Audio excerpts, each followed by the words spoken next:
This is the story of the forbidden drum. A long time ago in a small village nestled between mountains and a lake lived an orphan girl. She was called Sky by the villagers because she had eyes the color of the summer sky and hair like spun moonlight. But a nickname was given to her also because she dreamed of nothing more than soaring above the trees and floating across the water, free as the wind that whipped through the village every afternoon. The only thing that could have made her happier was if she had someone to share it with. One day, as she sat by the lake dreaming about the future, a handsome boy appeared beside her. He introduced himself as Flint, and soon they were playing in the water together and telling each other stories about their lives. Sky instantly felt a connection with this new friend, and as the sun set over the mountains, she invited him to come live with her in the forest where she made her home. When Flint arrived at Sky's treehouse, he told her that he couldn't stay the night.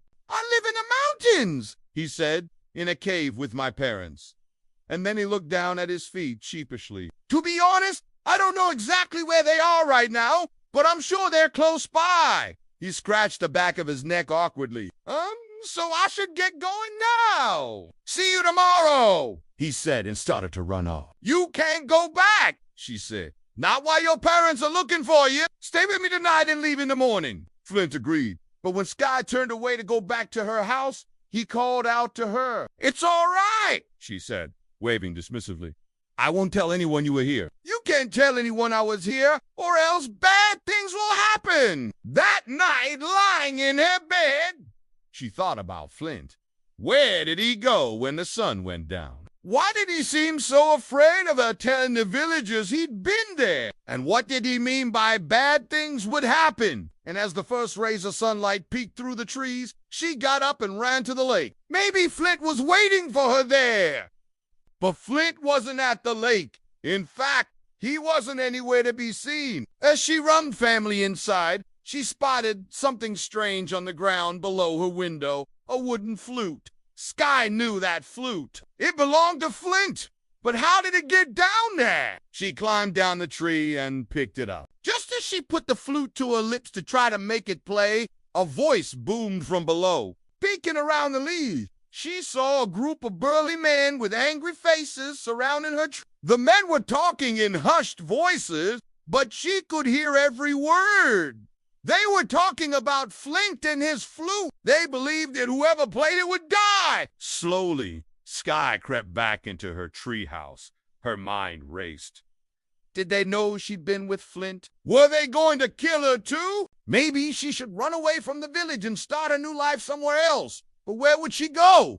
And what would she do? And most importantly, what would become of Flint? She always loved the sound of drums. But the villagers believed that drums were dangerous. According to legend, long ago, the drums were used by evil spirits to lure people away and devour their souls. Because of this, every girl in the village was taught the law. No drumming for girls. However, Sky never believed the stories about the drums. She thought they sounded beautiful and mysterious. Now, if she could just find a way to use the drums to protect Flint without endangering herself. Suddenly, an idea popped into her head. It was crazy, perhaps even dangerous, but she had no other choice. There, hidden among the trees, was a hollow log that hadn't been disturbed for years. Sky slid aside the bark to reveal a hole big enough for her to fit through. Then she crawled inside and made herself comfortable. At first, it was pitch black, but then she heard a familiar voice.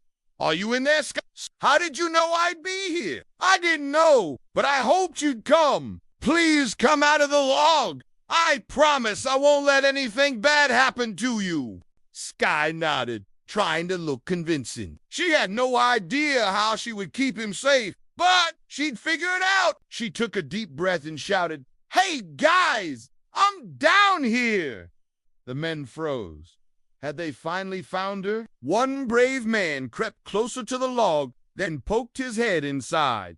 "What's down here?" he yelled, startling everyone. Sky quickly covered her mouth with her hand. The man recoiled in fear. "Whatever's in there, it's mine," the man yelled back. And with that, he ran away. As soon as the coast was clear, Sky climbed out of the log and helped Flint up as well. Soon they reached the water and waded into the middle of the lake. Sky had an idea. She turned to Flint and said, "Do you remember the story about how the drums attracted the evil spirits? I think the evil spirits used the drums to attract the soul of anyone who was brave enough to play them." "I mean," she said, taking his hand, "I think it was the brave drum players whose souls were taken by the spirits, not because they were devoured, but because they were so admired. You see, the spirits wanted to play the drums themselves and have everyone dance for them. And the only way they could do that was to take the souls of those whose playing was so beautiful. And then we can live happily ever after." Flint shook his head. "No, I don't want you to do that. I'd rather be devoured by the evil spirits than have you sacrifice yourself for me."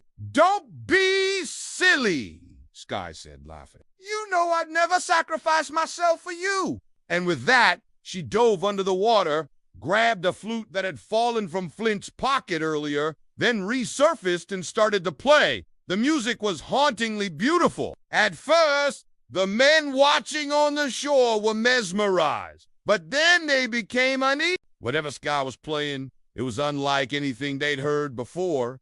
Then they started to get scared. The music seemed to be calling to them, beckoning them closer to the lake. Before they knew it, the men were running toward the water, eager to see whatever magic was happening. As the men approached, Sky played louder, and the water grew choppier until suddenly the men were swept away by the current and pulled under the surface. One by one, they disappeared beneath the waves until the lake was still once again. Only Flint remained on the shore, and when Sky finished her song, she swam to him and wrapped her arms around him.